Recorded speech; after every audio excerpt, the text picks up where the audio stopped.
Hello दोस्तों, राधे राधे। स्वागत है आपका हमारे चैनल में। आज हम आपको तुलसीदास जी की कही कि समय बड़ा बलवान है, ना कि मनुष्य महान है। अर्थात मनुष्य बड़ा या छोटा नहीं होता, वास्तव में यह उसका समय ही होता है जो बलवान होता है। जैसे एक समय था जब महान धनुर्धर अर्जुन ने अपने धनुष से महाभारत का युद्ध जीता था, और महाभारत युद्ध में एक ऐसा भी समय था जब वही महान धनुर्धर अर्जुन भीलों के हाथों लूटा गया और वह अपनी गोपियों का भीलों के आक्रमण से रक्षण भी नहीं कर पाया। समय का हमारे जीवन में अत्यधिक महत्व है। समय हमेशा एक जैसा नहीं रहता है, कभी अच्छा समय रहता है और कभी समय विपरीत हो जाता है। व्यक्ति अपने अच्छे समय को पहचान कर उसका लाभ उठाकर सफलता को प्राप्त करता है, जिससे व्यक्ति का जीवन स्वर्णिम बन जाता है। इसके विपरीत जब समय अच्छा नहीं होता, तब जो भी कार्य किए जाते हैं उनका परिणाम भी अच्छा प्राप्त नहीं होता।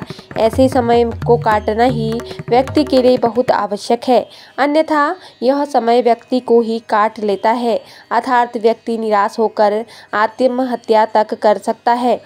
परमपिता परमेश्वर द्वारा हमें दी गई शक्तियाँ किसी उद्देश्य को पूर्ण करने के लिए प्राप्त हुई हैं। उन शक्तियों को सबसे समय रहते सदुपयोग कर लेना चाहिए, अन्यथा हमारी स्थिति भी अर्जुन की तरह हो सकती है। आइए इस पौराणिक कथा के माध्यम से जानते हैं तुलसीदास जी ने ऐसा क्यों कहा था। विष्णु पुराण में कथा आती है कि जब गांधारी और दुर्वासा ऋषि के श्राप से यदुवंशियों का विनाश हो रहा था, तब भगवान श्री कृष्ण ने अर्जुन को द्वारका बुलाया और अपने धाम जाने से पूर्व द्वारिका की सभी स्त्रियों गोपियों को अपने साथ हस्तिनापुर ले जाने को कहा।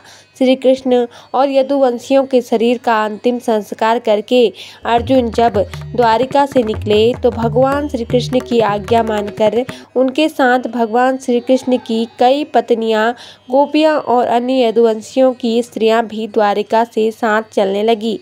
द्वारिका से उनकी अंतिम विदाई हो रही थी, इसलिए जिनके पास जो धन संपदा थी वह सांस में लेकर नगर से निकल चले।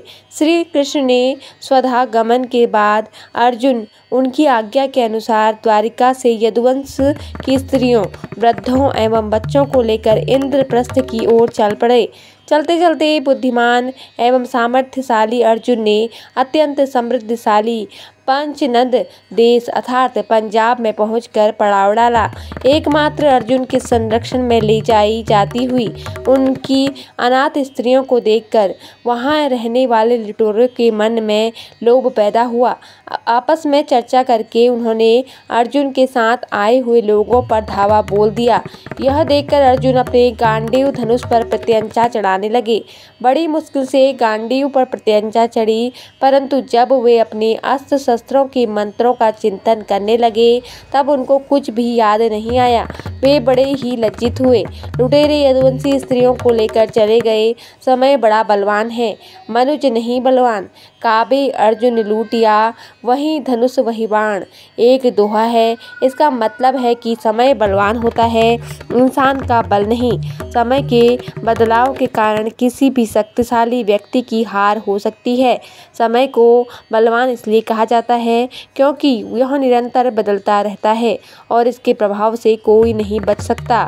जिस गांडीव से अर्जुन ने अनेक महारथियों को परास्त किया था, उसी गांडीव से आज वे यदुवंशी की स्त्रियों की रक्षा तक ना कर सके। लुटेरों से वे परास्त हो गए। अर्जुन के देखते ही देखते लुटेरे स्त्रियों को ले गए। कुछ स्त्रियों को वे जबरन ले जा रहे थे, तो कुछ स्त्रियां उनके आतंक के भय से चुपचाप स्वयं ही उनके पास चली गई। अर्जुन ने अपहरण से बची हुई कुछ स्त्रियों को जहां तहां बसा दिया तथा कुछ वृद्धों, बालकों एवं स्त्रियों को लेकर वे इंद्रप्रस्थ आए।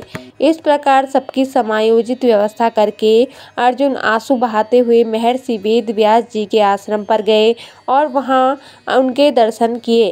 अर्जुन ने वेद व्यास जी को प्रणाम किया। वेद व्यास जी ने उनकी दयनीय अवस्था देखकर पूछा, पार्थ, क्या तुमने रजस्वला स्त्री से समागम किया है या किसी ब्राह्मण का वध किया है?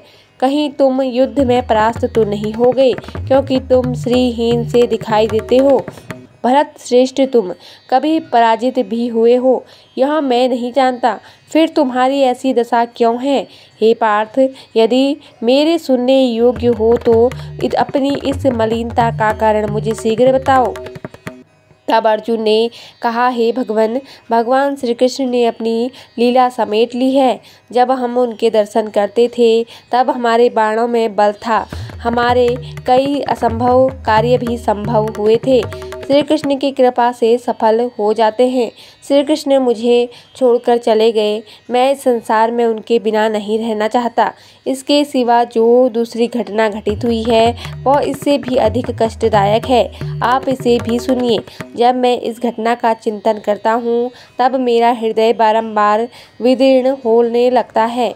हे ब्राह्मण श्रेष्ठ, पंजाब में लुटेरों ने मुझे युद्ध थाम कर मरते देखते ही देखते यदुवंश की हजारों स्त्रियों का अपहरण कर लिया। मैंने अपने गांडीव धनुष से उनका सामना करना चाहा, परंतु उन्हें परास्त न कर सका। मेरी भुजाओं में पहले जैसा बल नहीं था, वैसा अब नहीं रहा। हे महामुनि, नाना प्रकार के अस्त्रों का जो मुझे ज्ञान था वह अब विलुप्त हो गया है। मेरे सभी बाण सब ओर जाकर क्षण भर में नष्ट हो गए, मेरा पराक्रम नष्ट हो गया। वेद व्यास जी बोले, हे कुंती कुमार, वे सम यदुवंशी देवताओं के अंश हैं। देवाधिदेव श्री कृष्ण के साथ ही यहाँ आए थे और साथ ही चले गए, यही कालचक्र का प्रभाव है।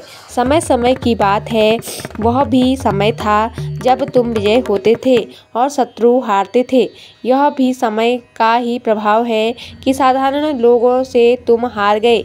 यादव सज्जन ब्राह्मणों के श्राप से दग्ध होकर नष्ट हुए हैं, अतः तुम उनके लिए शोक ना करो। उन महामन वीरों की भवित्व ही ऐसी होती है। तुम्हारे देखते ही देखते स्त्रियों का जो अपहरण हुआ है उससे भी एक रहस्य है। वे स्त्रियां पूर्व जन्म में अप्सराएं थीं। एक बार आत्मज्ञानी अष्टावक्र मुनि जल में खड़े खड़े विश्रांति पा रहे थे। मुनि के शरीर पर केवल जटाओं का ही भार था, शेष पूरा शरीर जलाशय में था। यह अप्सराएं वहां से गुजरी और उन्हें मुनि की स्तुति करके उन्हें प्रसन्न किया। मुनि ने कहा, तुम्हारी स्तुति से मैं प्रसन्न हूँ, जो तुम्हें चाहिए मांग लो। उर्वशी ने कहा, हमने आपकी प्रसन्नता प्राप्त कर ली है, अब और क्या मांगना, हमें तो सब मिल गया है। लेकिन दूसरी अप्सराओं ने कहा, हम यही वरदान चाहते हैं कि हम श्री हरि के साथ क्रीड़ा करें, हमारे पति वासुदेव हों। अष्टावक्र मुनि ने कहा, तथास्तु, ऐसा ही होगा। ऐसा कहकर जब वे जल से बाहर निकले तो उनके शरीर के टेढ़े मेढ़े अंग देखकर अप्सराओं को हंसी आ गई। मुनीश्वर को पता चल गया कि मेरी देह को देखकर उन्हें हंसी आ रही है। वे बोले, श्री कृष्ण को तुम मिलोगी, लेकिन अंत में तुम्हारी दुर्गति होगी, अर्थात तुमको लुटेरे ले जाएंगे।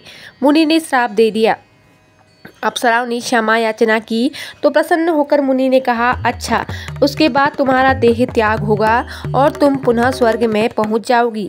मुनि के शाप वश वे लुटेरों के हाथों पड़ी, इसलिए वे अर्जुन तुम्हारे बल का क्षय हुआ, ताकि वे श्राप के छुटकारा पा जाएं। अब वे अपना पूर्व रूप और स्थान पा चुकी हैं, अतः उनके लिए भी शोक करने की आवश्यकता नहीं है।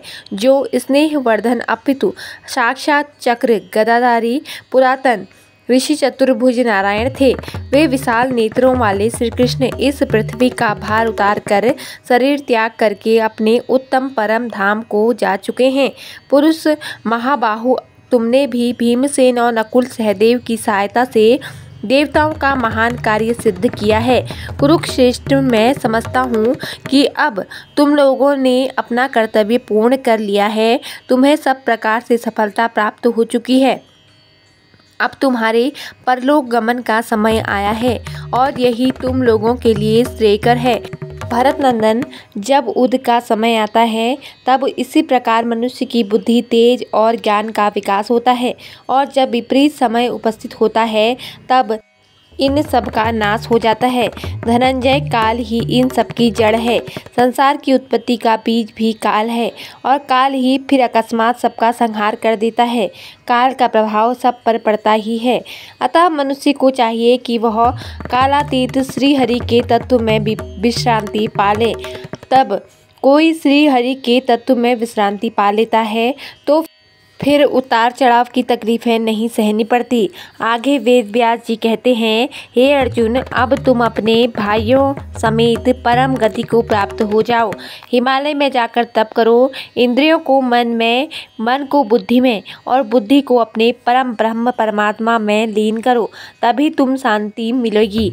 इसी में तुम्हारा परम कल्याण निहित है। जिसके साथ ही श्री कृष्ण कहते थे, ऐसे अर्जुन को भी इंद्रियों को समेटकर मन में, मन को बुद्धि में और बुद्धि को अपने वास्तविक स्वरूप में लाना पड़ता है। यही बात अगर हमें अभी समझ में आ जाए तो हमारा भी बेड़ा पार हो जाए। समय के फेर से कोई भी कभी ऊंचा तो कभी कोई नीचा, कभी कोई धनवान तो कभी निर्धन, कभी कोई राजा तो कभी कोई रंक हो जाता है। कभी कोई व्यक्ति कुटुंब से पूजा जाता है तो कभी कोई उन्हीं से धक्का खा जाता है।